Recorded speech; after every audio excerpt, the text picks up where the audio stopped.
ಘಟನೆ ಅತ್ಯಂತ ದುರದೃಷ್ಟಕರವಾದ್ದು, ಆಘಾತಕರವಾದ್ದು. ಪ್ರತಿಭಟನೆ ಪ್ರಜಾಪ್ರಭುತ್ವದಲ್ಲಿ ಪ್ರತಿಯೊಬ್ಬರಿಗೂ ಹಕ್ಕು ಕೊಟ್ಟಿದ್ದಾರೆ. ಆದರೆ ಈ ರೀತಿ ಅಲ್ಲ, ಕಾನೂನು ಬಾಹಿರವಾಗಿ ಭಯೋತ್ಪಾದನೆಯ ರೀತಿ ಮಾಡುವಂತಹ ಪ್ರಕ್ರಿಯೆ ನಿನ್ನೆ ನಡೆದಂತ ಘಟನೆ. ಇದು ಯಾವ ನಾಗರಿಕ, ಯಾವ ಕಾನೂನು ಕೂಡ ಒಪ್ಪಲಾರದಂತ ಘಟನೆ ಇದು. ಸೊ ಯಾರು ಇದನ್ನ ಹಿಂದೆ ಒಂದು ದೊಡ್ಡ ಶಕ್ತಿ ಇದೆ, ಈ ಬರೇ ಒಂದು 5-6 ಜನ ಹುಡುಗರು ಅಥವಾ ಒಬ್ಬ ಹುಡುಗಿ ಮಾಡಿದಂಥದ್ದು ಅಲ್ಲ. ಸೊ ಇದರ ಹಿಂದೆ ಬಹಳ ದೊಡ್ಡ ಶಕ್ತಿ ಒಂದು ಇದೆ.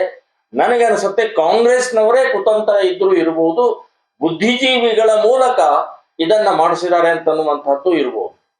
ಸೊ ಇದು ಬಹಳ ಗಂಭೀರವಾಗಿ ತಗೊಂಡು, ಅಂದ್ರೆ ನಾಳೆ ಇದೇ ಮಾದರಿಯಲ್ಲಿ ಭಯೋತ್ಪಾದಕರು ಕೂಡ ಒಳಗಡೆ ಪ್ರವೇಶ ಮಾಡಬಹುದು ಅಂತ ದಾರಿ ತೋರಿಸಲಾಗಿದೆ.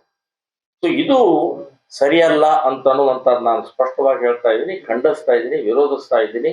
ಮತ್ತು ಪ್ರತಾಪ್ ಸಿಂಗ್ ಮೈಸೂರಿನ ಏನು MP ಅವರಿದ್ದಾರೆ, ಅವ್ರ ಮೇಲೆ ಟಾರ್ಗೆಟ್ ಮಾಡ್ತಾ ಇದ್ದಾರೆ. ಪ್ರತಾಪ್ ಸಿಂಗ್ ಯಾರು ಅಂತನ್ನೋದು ಇಡೀ ಕರ್ನಾಟಕದ ಪ್ರತಿಯೊಬ್ಬ ವ್ಯಕ್ತಿ ಗೊತ್ತಿದೆ. ಅತ್ಯಂತ ದೇಶಭಕ್ತ ಇದ್ದಾರೆ, ರಾಷ್ಟ್ರಭಕ್ತ ಇದ್ದಾರೆ. ಸೊ 1 ಇಂಚ್ ಕೂಡ ರಾಷ್ಟ್ರದ ಮೇಲೆ ಯಾವುದೇ ಕಲಂಕ ಬಂತು ಅಂದ್ರೆ ಅದಕ್ಕೆ ಉತ್ತರ ಕೊಡುವಂತಹ ಒಬ್ಬ MP ಯಾರಾದ್ರೂ ಇದ್ರೆ ಅವರು ಪ್ರತಾಪ್ ಸಿಂಗ್ ಇದ್ದಾರೆ. ಅವ್ರ ಮೇಲೆ ಟಾರ್ಗೆಟ್ ಮಾಡುವಂತದ್ದು, ಅವರನ್ನ ತಪ್ಪು ಹುಡುಕುವಂತದ್ದು, ಅವ್ರ ಮೇಲೆ ಒಂದು ಅಪಾದನೆ ಮಾಡುವಂತದ್ದು ಸರಿಯಲ್ಲ ಅಂತ ಅನ್ನುವಂಥದ್ದು ನಾನು ಸ್ಪಷ್ಟವಾಗಿ. ಸರ್, ಈಗ ಹೋರಾಟಗಾರ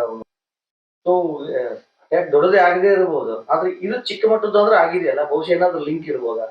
ಅದು ಪೆನ್ನು ಯಾರು ಖಲಿಸ್ತಾನದ ಲೀಡರ್ ಅವನು ಹಿಂದೆನೆ ಹೇಳಿದ್ದ, ನಾವು 22 ವರ್ಷದ ಹಿಂದೆ ನಡೆದಂತ ಸಂಸತ್ ಭವನದ ದಾಳಿಯ ಒಳಗಡೆನೆ ಸಂಸತ್ ಮೇಲೆ ಅಟ್ಯಾಕ್ ಮಾಡ್ತೀವಿ ಅಂತನ್ನುವಂತ ಹೇಳಿಕೆಗೆ ಮತ್ತು ನಿನ್ನೆ ನಡೆದಂತ ಘಟನೆಗೆ ಎಲ್ಲೋ ಒಂದ್ ಕಡೆಗೆ ಲಿಂಕ್ ಕಾಣಿಸ್ತಾ ಇದೆ.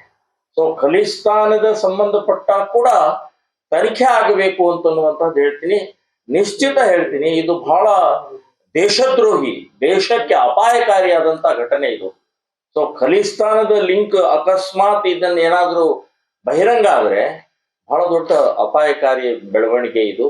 ಸೊ ಈ 6 ಜನರನ್ನ ಇನ್ಯಾವುದೋ ಬೇರೆ ಬೇರೆ ಶಿಕ್ಷೆ, ಜೈಲು ಅಲ್ಲ, ಇವರನ್ನ ಡೈರೆಕ್ಟ್ ಎನ್ಕೌಂಟರ್ ಮಾಡಬೇಕು ಅಂತನ್ನುವಂಥದ್ದು ಕೂಡ ಹೇಳ್ತಾರೆ. ಪ್ರತಿಯೊಂದು ಲೋಕಸಭಾ ಚುನಾವಣೆ ನೋಡಿ, ಲೋಕಸಭಾ ಚುನಾವಣೆ ಇರ್ಬೋದು ಅಥವಾ ಇನ್ಯಾವುದೇ ಚುನಾವಣೆ ಸಮಯದಲ್ಲಿ ಇದು ಆಗತ್ತೆ, ಮಾಡ್ತಾರೆ ಅಂತನ್ನುವಂಥದ್ದು ಊಹಾಪೋಹ. ಇದು ಕಾಲ್ಪನಿಕವಾದ ಇದೆ, ಹಾಗೆ ಜೋಡಿಸುವಂಥದ್ದು ಇದು ಸರಿಯಲ್ಲ. ಹಾಗೆ ಏನಾದ್ರು ಇತ್ತಂದ್ರೆ ಜನ ನಿಶ್ಚಯ ಮಾಡಲಿ, ಮತದಾರ ನಿಶ್ಚಯ ಮಾಡಲಿ. ಸೊ ಮತದಾರ ಯಾಕೆ ಇವತ್ತು ಮೋದಿ ಪರವಾಗಿ ಅಂದ್ರೆ ರಾಷ್ಟ್ರದ ಪರವಾಗಿದ್ದಾರೆ, ರಾಷ್ಟ್ರೀಯತೆ ಪರವಾಗಿದ್ದಾರೆ, ದೇಶದ ಹಿತದೃಷ್ಟಿಯಿಂದ ಪರವಾಗಿದ್ದಾರೆ. ಇಂತಹ ಘಟನೆಗಳು ಅದಕ್ಕಾಗಿ ಮಾಡ್ತಾರೆ ಅಂತನ್ನುವಂಥದ್ದು ಹಸಿ ಸುಳ್ಳು, ತಪ್ಪು ಅಂತನ್ನುವಂಥದ್ದು. ಸರ್, ಈಗ ಅವರು ಆಚರಣೆ ಏನಿರಲ್ಲ, 6 ಜನ ಅದು ಒಂದು ಆಘಾತಕಾರಿ. 6 ಜನ ಬೇರೆ ಬೇರೆ ರಾಜ್ಯದವರು, ಇವರೆಲ್ಲ ಒಟ್ಟಾದ್ರೆ ಹೇಗೆ, ಒಂದೇ ಕಡೆಗೆ ಸೇರಿದ್ರೆ ಹೇಗೆ, ಒಂದೇ ವಿಚಾರಧಾರೆ ಬಂದ್ರೆ ಹೇಗೆ ಅಂತನ್ನುವಂಥದ್ದು ಕೂಡ ಬಹಳ ಒಂಥರ ಆಘಾತಕಾರಿನೇ. ಸೊ ಇದು ವ್ಯವಸ್ಥಿತವಾಗಿ JNU ಮಾದರಿಯಲ್ಲೇ, JNUದಲ್ಲಿ ಹೇಗೆ ಅಫ್ಜಲ್ ಜಿಂದಾ ಹೇ, ಅಫ್ಜಲ್ ತೇರಿ ಕಾತಿಲ್ ಕೌನ್ ಹೇ ಅಂತ ಏನೇನೋ ಅವ್ರು ದೇಶದ್ರೋಹಿ ಘೋಷಣೆ ಹಾಕಿದ್ರು, ಸೇಮ್ ಅದೇ ಮಾದರಿಯಲ್ಲೇ ನಡೆದಂತ ಘಟನೆಗಳಿದೆ. ಸೊ ಇವರಿಗೆ ಮೋದಿ ಟಾರ್ಗೆಟ್, ಇವರಿಗೆ ರಾಷ್ಟ್ರ ದೇಶಭಕ್ತಿ ಟಾರ್ಗೆಟ್ ಇದೆ. ಸೊ ಗೊಂದಲ ಸೃಷ್ಟಿ ಮಾಡುವಂತಹದ್ದು, ಭಯವನ್ನು ಉತ್ಪನ್ನ ಮಾಡುವಂತಹದ್ದು ಮತ್ತು ಕೇಂದ್ರ ಸರ್ಕಾರದ ಮೇಲೆ ಗೂಬೆ ಕುಡಿಸುವಂತ ಒಂದು ಕೆಟ್ಟ ಅಪಪ್ರಚಾರ ಮಾಡುವಂತ ಪ್ರವೃತ್ತಿ ಇದರ ಹಿಂದೆ ಇದೆ. ಮತ್ತು ಇದು ಆಘಾತಕಾರಿನೇ. ಬರೇ ಅಪಪ್ರಚಾರ, ಆಘಾತ ಅನ್ನೋಕ್ಕಿಂತ ಬಹಳ ದೊಡ್ಡ ಅನಾಹುತ ಈ ರೀತಿಯ ಪ್ರಸಂಗಗಳು ಆಗಬಾರದು ಅಂತನ್ನುವಂಥದ್ದು ನಾನು